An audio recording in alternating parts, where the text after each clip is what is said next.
Hybrid grafted hybrid అనుకోని బేగా పోస్తాయి.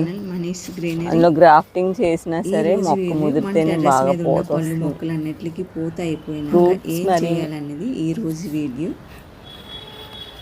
మన టెర్రస్ మీద ఉన్న పళ్ళు మొక్కలకి పూత అయిపోయిన వెంటనే ఈ రకంగా చేసుకున్నట్లయితే మళ్ళీ ఎక్కువ పూత వచ్చి కాయలు మంచి సైజులో వస్తాయండి. మనం అశ్రద్ధ చేసినంతసేపు మంచి ఈల్డ్ రాదు. ఏమాత్రం పూత అయిపోయిన వెంటనే మనం బద్దకించకుండా ఇలా చేసినట్లయితే మంచి పళ్ళు అలాగే మంచి సైజులో కూడా వస్తాయి, ఎక్కువ పూత కూడా వస్తుంది. ఇది జాంకాయ మొక్క అండి, పూత అయిపోయింది. ఇప్పుడు దీనికి చేసుకోవాల్సిన పని ఏంటంటే శుభ్రంగా ఆకులన్నీ కట్ చేసేసి వీక్గా ఉన్న స్టెమ్స్ కూడా కట్ చేసేసుకోవాలి. దానివల్ల మొక్క గుబురుగా పెరిగి మంచి బలమైన పూత వస్తుంది. ఆ పూత ద్వారా మంచి సైజులో కాయలు కూడా వస్తుంది. ఆ కాయలకి మొక్క బాగా పెరగడానికి మనం మంచి మెన్యూర్ ఏమైనా ఇచ్చుకోవచ్చండి. మనం ఎక్కువ కాస్ట్ పెట్టి కాకపోయినా మన ఇంట్లో ఉండే మెన్యూరే మనం ఇచ్చుకోవచ్చు. నేనైతే జాంకాయ మొక్క శుభ్రంగా పూత అయిపోయిందండి. ఆ పతలాగా ఉన్న స్టెమ్స్ అన్నీ కట్ చేసేస్తున్నాను.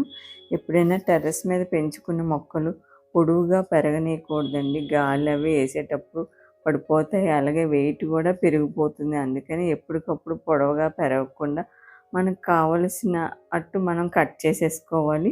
గుబురుగా కావాలంటే గుబురుగా కూడా కట్ చేసుకోవచ్చు. అంటే ఎక్కువ స్టెమ్స్ రావాలనుకుంటే స్టెమ్స్ కట్ చేస్తుంటే దాని దగ్గర నుండి 4 స్టెమ్లు, ఒక స్టెమ్ కట్ చేస్తే దాని దగ్గర నుండి 4 స్టెమ్స్ వస్తాయి. అలా గుబురుగా వస్తుంది. నేనైతే ప్రస్తుతానికి ఇన్ని స్టెమ్స్ కట్ చేసేసానండి. అలాగే ఆకులు కూడా దూసేసుకోవాలి. స్టెమ్స్ కట్ చేసేసాను, ఆకులు కూడా దూచేసానండి. 1, 2 ఉన్నాయి. మనకి ఎవరికైనా ఫస్ట్లో వేసేటప్పుడు పూత రాలేదనుకోండి, కొమ్మ ఉంచి రాయి కట్టినట్లయితే పూత స్టార్ట్ అవుతుంది. ఇప్పుడైతే ప్రూనింగ్ చేసేసాను కదా జామ మొక్కకి, మళ్ళీ పుంజుకోవడానికి ఏమైనా మంచి మెన్యూర్ మన ఇంట్లో ఉంది. ఎప్సమ్ సాల్ట్ ఉందండి అందుబాటులోని, వాటర్లో కలిపేసి ఒక 2 స్పూన్లు ఉంటుంది. మొక్కని సైజు పెట్టి ఇవ్వాలి. నేను 2 చిన్న స్పూన్స్ ఉంటాయి ఇచ్చాను. అలాగే కాబోలి శనగ ఉంటుంది కదా, అవి పేస్ట్లా చేశానండి. అది ఒక 2 స్పూన్లు ఉంటుంది పేస్ట్. అది వాటర్లో ఎప్సమ్ సాల్ట్, కాబోలి శనగ పేస్టు ఈ పెడతలో కలిపేసాను. ఇప్పుడు మొక్క సాయిల్ తడిచేటట్టే ఇవ్వాలి. కింద కారిపోయినట్టు ఇస్తే వేస్ట్ అయిపోతుంది.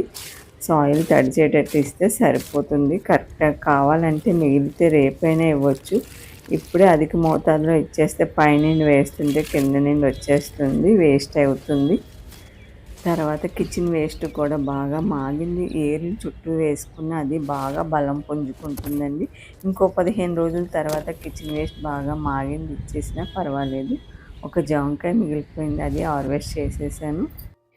ఇక్కడ కనిపిస్తున్నది స్వీట్ పొటాటో పాదండి. ఇది లాస్ట్ టైం ఈ బకెట్లో ఉండేది, ఎక్కువ టైం తీసుకుంటుందని ఈళ్ళకి తీసేసాను. కాకపోతే దాని రూట్స్ ఉండి మళ్ళీ జర్మినేషన్ అయ్యి ఇలా పాదు వచ్చిందండి. ఇంకా పెరుగుతుంది పాదులాగా, కాకపోతే మొక్క స్టేజ్లోనే ఉంది.